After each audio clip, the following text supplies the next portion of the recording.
A 72-year-old motorist gets stopped, not for excessive speed, not for ignoring a traffic signal, but for something they didn't even know they were supposed to disclose.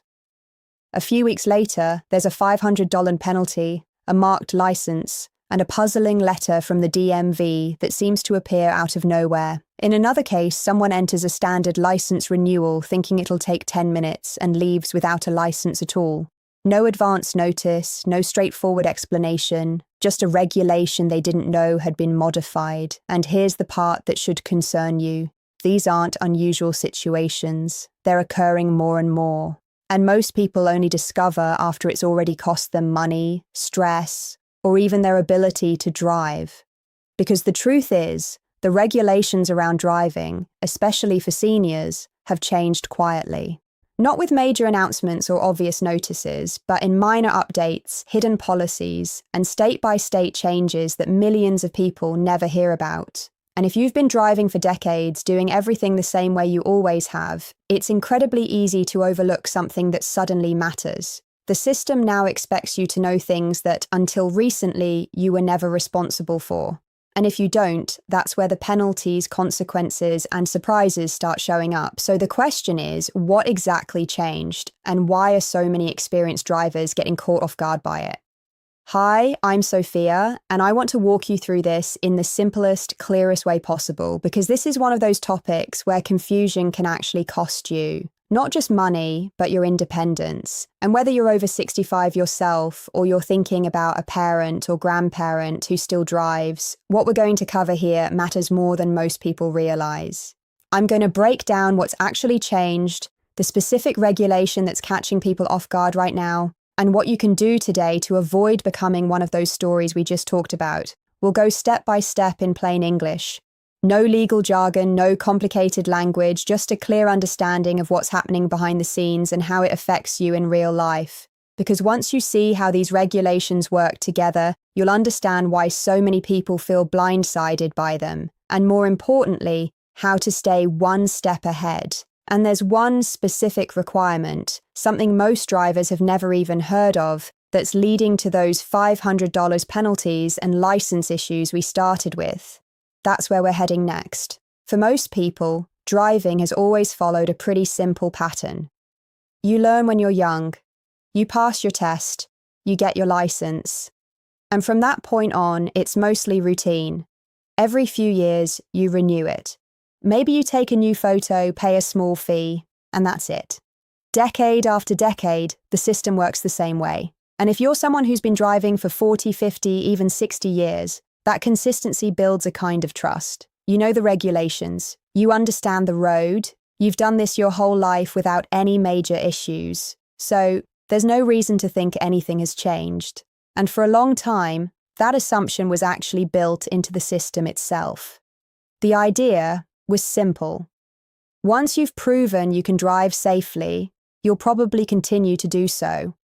But over time, something started to show up in the research. Not in a dramatic, headline-grabbing way, but slowly and consistently enough that it couldn't be ignored. Researchers began noticing that collision rates among older drivers were beginning to rise. Not because seniors suddenly became reckless drivers, but because certain changes that come with age can affect driving in subtle ways. Things like vision becoming less sharp, reaction times slowing just a bit, or medical conditions that develop gradually over time. And this is important to understand clearly. These are not character flaws. They're not about experience or responsibility. In fact, many older drivers are among the safest and most cautious on the road. But the reality is, even small physical or cognitive changes can have an impact behind the wheel, especially in fast-moving or unpredictable situations. Add to that the fact that many people begin taking medications that can cause drowsiness or delayed reactions, and you start to see why regulators began taking a closer look at how licensing works for older drivers. So over the past couple of decades, states didn't make one big, obvious change. Instead, they introduced a series of smaller, quieter updates, what are often called age-based driving regulations. These are regulations that only apply once you reach a certain age, sometimes 70, sometimes 75, depending on the state. And here's where things start to get tricky. These changes weren't always clearly explained. There was no universal announcement, no moment where everyone was told, hey, the regulations are different now.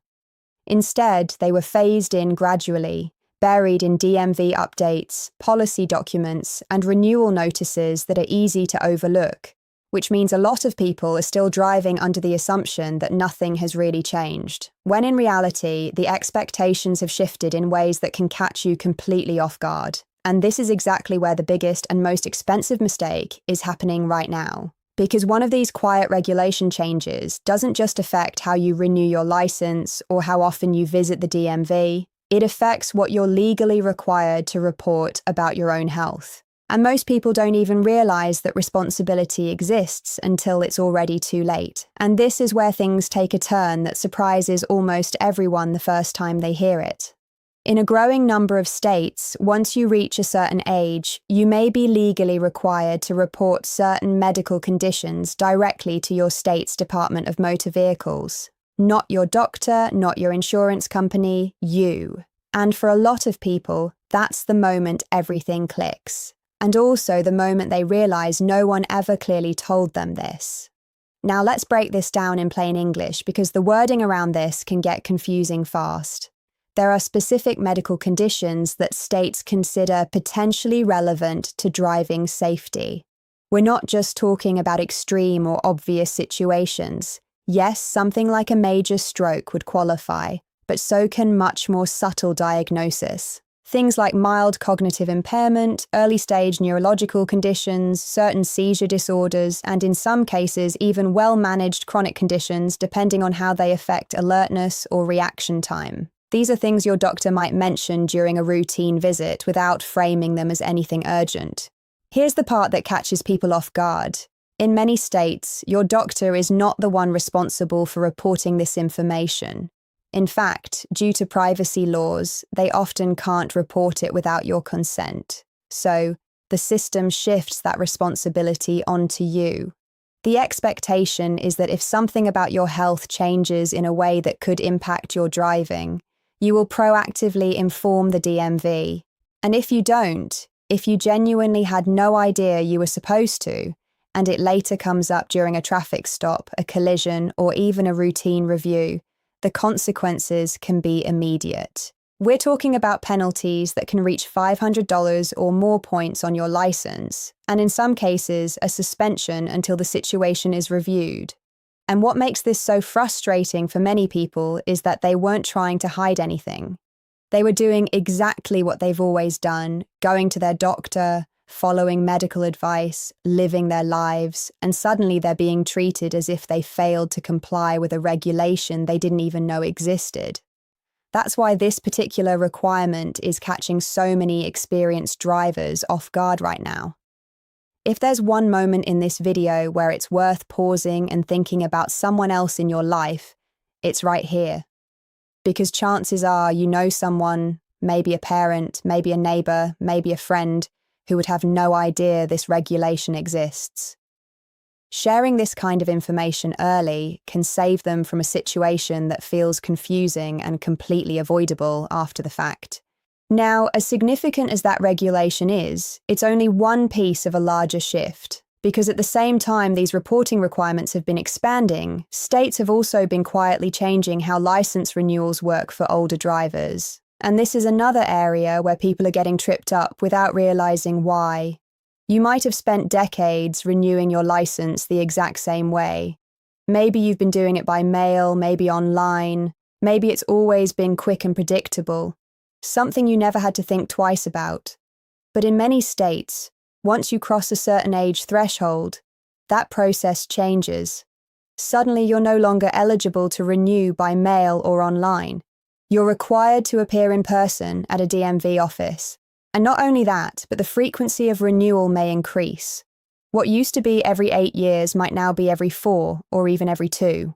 And if you miss that change, if you continue following the old routine without realizing the regulations have shifted, your license can be flagged without much warning. That's how people end up in situations that feel completely out of the blue. They think they've done everything right, They submitted their renewal, paid their fee, followed the same steps they've followed for years, and then a notice arrives saying there's an issue. Not because they did something reckless, but because the process itself changed and no one clearly explained it. And what happens next when you do show up in person is where things can become even more surprising. Because once you do walk into that DMV office for an in-person renewal, there's one part of the process that seems simple on the surface, but has become one of the most common reasons seniors unexpectedly lose their license, and that's the vision test. Now, most people hear that and think, no problem. I've been driving for years. My vision is fine. And maybe it is, at least in day-to-day life. You can read, you can watch TV, you can recognize faces across the room, but the standard the DMV uses isn't based on comfort. It's based on specific legal thresholds that have in many places quietly changed.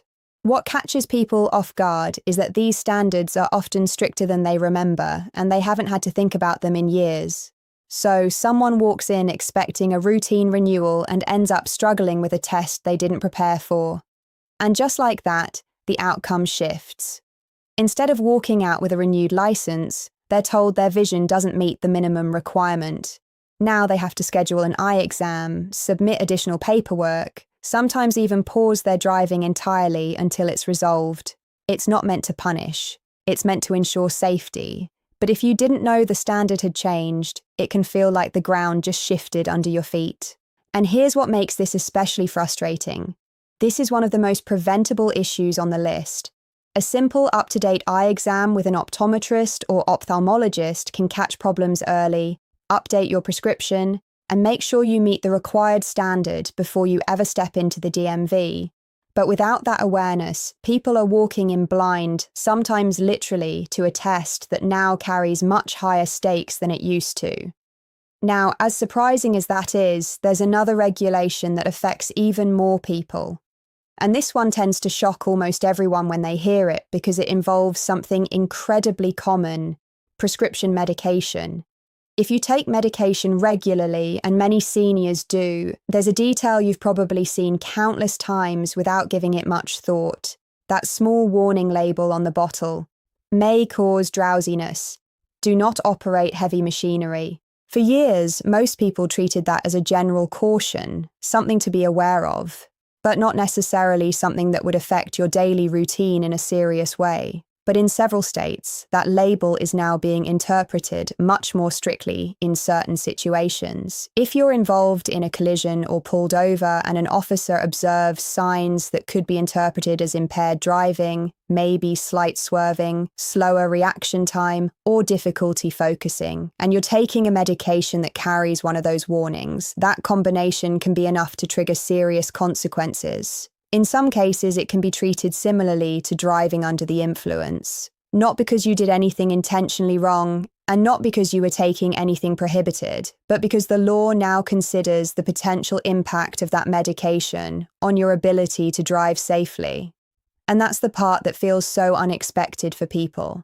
You're taking something your doctor prescribed, something you've possibly been on for years, and suddenly it's part of a legal evaluation of your driving. To be very clear, the answer here is not to stop taking your medication. That's a medical decision that should only ever be made with your doctor. The real takeaway is awareness, understanding that these warnings are no longer just suggestions. They can carry real weight depending on the situation. So the smartest step you can take is a simple one. Have a direct, honest conversation with your doctor about your medications and driving. Ask specifically whether anything you're taking, either on its own or in combination, could affect your alertness, reaction time, or coordination behind the wheel. And if there's ever a day where something feels off, maybe you didn't sleep well, maybe a new medication is affecting you differently, it's okay to recognize that and give yourself a break from driving. That kind of awareness isn't limiting your independence, it's protecting it.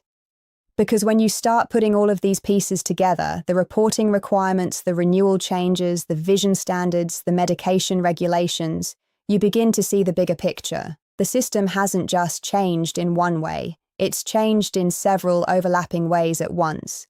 And that's exactly why so many people feel blindsided by it. And when you look at all of these changes together, there's one misunderstanding that keeps coming up again and again, and it's causing a lot of unnecessary problems. A lot of people assume that if their doctor says they're okay to drive, then they're completely covered. It feels logical, right? You trust your doctor, they know your health better than anyone, and if they give you the green light, that should mean you're good to go.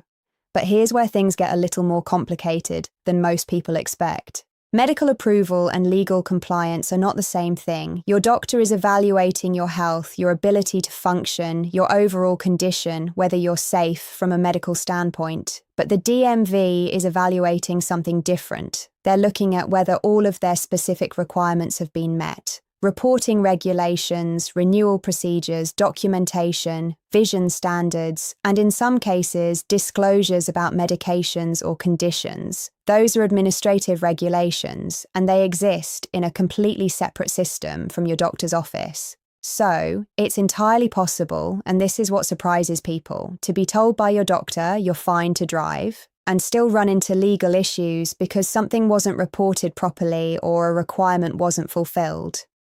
Not because you did anything reckless, but because the two systems don't automatically communicate with each other. And unless you know that ahead of time, it's easy to assume you're covered when you're not. One system is based on medical judgment, the other is based on legal responsibility. And both matter. To make this a little more real, let me give you an example that brings all of this together. Imagine someone, we'll call him Frank. Frank is 74 years old. He's been driving for over 5 decades. Clean record, no collisions, no issues. The kind of driver who knows every road in his area and takes pride in being careful. He goes to his annual checkup and his doctor tells him he's doing well. Maybe his blood pressure is a little high, but it's controlled. Nothing alarming. From Frank's perspective, everything is normal. Life continues the way it always has. So Frank keeps doing what he's always done. He drives to the grocery store, to family gatherings, to his grandkids' events. When it's time to renew his license, he follows the same process he's followed for years, submits his renewal the way he always has, pays the fee, and doesn't think twice about it. Why would he? It's worked every time before. Then one day, a letter shows up. His license has been flagged. There's an issue with his renewal. He's now required to come in person to the DMV. No one clearly told him that the regulations had changed, that mail-in renewal was no longer valid for his age group. So now he's sitting in a waiting room trying to understand what went wrong. When he gets to the counter, he's asked to complete a vision test, something he hasn't had to do in years. He struggles more than he expected. Not because he can't see, but because his prescription hasn't been updated recently. Now that's another step he has to deal with. Then, as part of the paperwork, he lists the medications he's taking. One of them carries a standard warning label, something he's never thought twice about, but now it raises questions. Suddenly, what Frank thought would be a routine visit has turned into a series of unexpected hurdles. Nothing about Frank's situation is extreme. Nothing about it is unusual. And that's exactly the point. This is how these situations unfold, not with one big mistake, but with a series of small, perfectly understandable assumptions. Assumptions based on how things used to work, not how they work now. And the result is stress, confusion, and in many cases, delays or restrictions that could have been avoided with the right information at the right time. That's why understanding these changes isn't just helpful, it's protective. Because once you see how these pieces connect, you can start making small adjustments that prevent big problems later.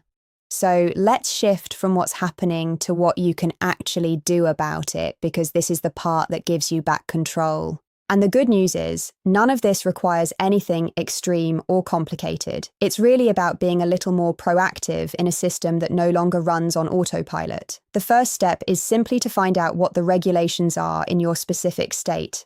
And I know that sounds obvious, but this is where a lot of people get stuck because the information isn't always presented clearly. You might have to dig a little. Go to your state's DMV website and search for terms like senior driver requirements or license renewal over 70. Look for anything that specifically mentions age-based regulations. And when you find it, don't just skim it, save it, print it out, or write down the key points. Because having that information in front of you removes a huge amount of uncertainty. The second step is to double-check your license renewal process. not just when it expires, but how you're expected to renew it now. Are you still allowed to do it online or by mail, or are you required to appear in person? Has the renewal period changed from what you're used to? If you're not completely sure, it's worth making a quick call to your DMV and asking directly. And when you do, write down what they tell you. It may seem like a small thing, but having clarity here can prevent the kind of situation we talked about earlier. The third step, and this is one of the most impactful, is to get a current comprehensive eye exam. Not the quick screen at the DMV, but a full exam with an eye specialist. Make sure your prescription is up to date and ask directly whether your vision meets your state's legal requirements for driving. This alone can prevent one of the most common surprises people face during in-person renewals. It's simple, it's manageable, and it puts you in a much stronger position walking into that appointment. The fourth step is to have a focused conversation with your doctor about your medications and your driving, not a general conversation. Be specific. Bring a list of everything you take and ask clearly whether any of those medications alone or in combination could affect your alertness, coordination, or reaction time. And if there are concerns, ask about alternatives or adjustments. This isn't about limiting your options. It's about understanding them so you can make informed decisions. Now, there's one more step that doesn't get talked about as often, but it matters just as much, and that's communication within your family. Because in many cases, the people closest to you may notice small changes before you do. And if you're on the other side of that, if you're watching a parent or a loved one who still drives, this can be a difficult topic to bring up. No one wants to feel like they're taking away someone's independence. Driving represents freedom, routine, dignity. It's deeply personal, so these conversations need to be handled with care. But avoiding them completely can lead to much harder situations later, situations where decisions are made suddenly under stress after something has already gone wrong. A better approach is to make it about information, not judgment. Instead of saying, "I'm worried about your driving," you can start with something like, "I came across some new driving regulations for seniors. Have you heard about these?" That shifts the conversation. It makes it collaborative instead of confrontational. You're not questioning their ability, you're sharing something useful. Because at the end of the day, this isn't about taking keys away. It's about making sure that the ability to drive and everything that comes with it lasts as long as possible, safely and without interruption. And sometimes the simplest conversations are the ones that make the biggest difference. Now there's another layer to all of this that doesn't get nearly enough attention, but it's becoming more common every year, especially as these regulations continue to change, and that's fraudulent schemes. Anytime there's confusion, urgency, or new regulations, especially ones that affect seniors, there are people ready to take advantage of it. Here's how it usually shows up. You might get a phone call, a text message, or even a letter that looks official at first glance. It might say your license is at risk, that you failed to comply with a new requirement, or that you need to complete a mandatory course or pay a fee immediately to avoid suspension. And the message is almost always designed to create pressure. It sounds urgent. It feels serious. It pushes you to act quickly without thinking too much about it. But there are a few things you need to know that can protect you immediately. Real DMV communications are not designed to rush you into panic decisions. They don't call you demanding payment on the spot. They don't send text messages with suspicious links asking for personal information. And they certainly don't threaten to suspend your license within 24 hours unless you act immediately. Those are classic warning signs. If you ever receive something like that, the safest thing you can do is pause. Don't click any links. Don't call back the number they gave you. Instead, go directly to your state's official DMV website, find their verified phone number, and contact them yourself. Ask if there's actually anything you need to take care of. Most of the time, you'll find out there isn't. And even in cases where there is something legitimate, the real process will be clear, structured, and give you time to respond properly. Now, looking ahead, there are also some updates happening right now, especially in 2026, that are making this situation even more important to stay on top of. Several states are expanding their medical self-reporting requirements, meaning more conditions may fall under the category of what needs to be disclosed. If you live in a state that's recently updated its traffic or public safety laws, it's worth taking a few minutes to see whether those updates apply to your age group. At the same time, some states are introducing what are called graduated license restoration programs, and this is actually a positive development. These programs are designed for drivers who may have had their license restricted or suspended, not as a permanent loss, but as a step in a process. For example, someone might temporarily move to a restricted license, daytime driving only, or within a certain distance from home, and then through evaluations or safe driving assessments, work their way back toward full driving privileges. It's a more flexible approach that recognizes that driving ability isn't always all or nothing.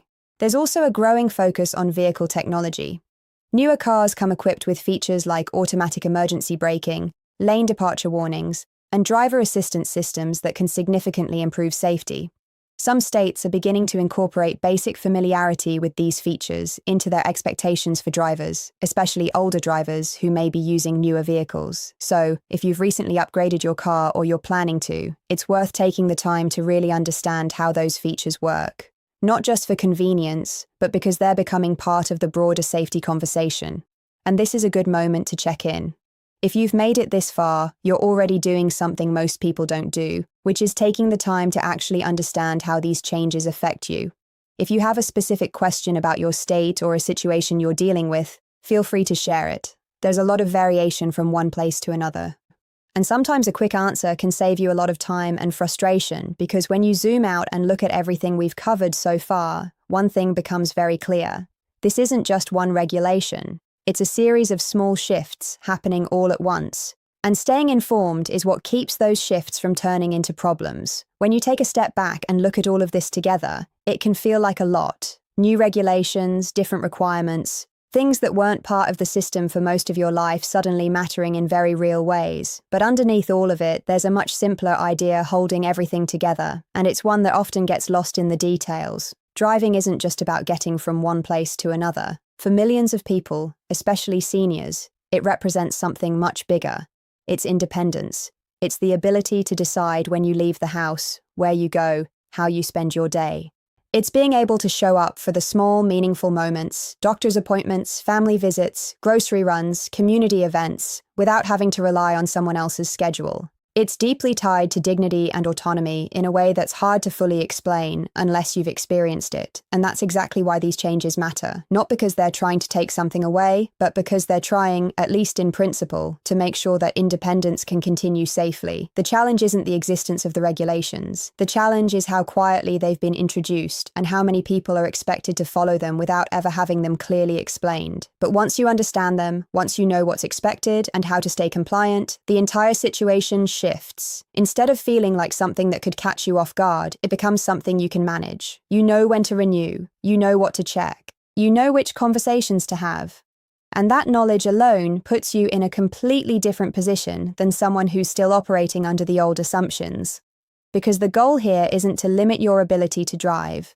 It's to protect it, to extend it, to make sure that something as important as your independence doesn't get interrupted by a preventable issue, a missed requirement, or a regulation you were never told about in the first place.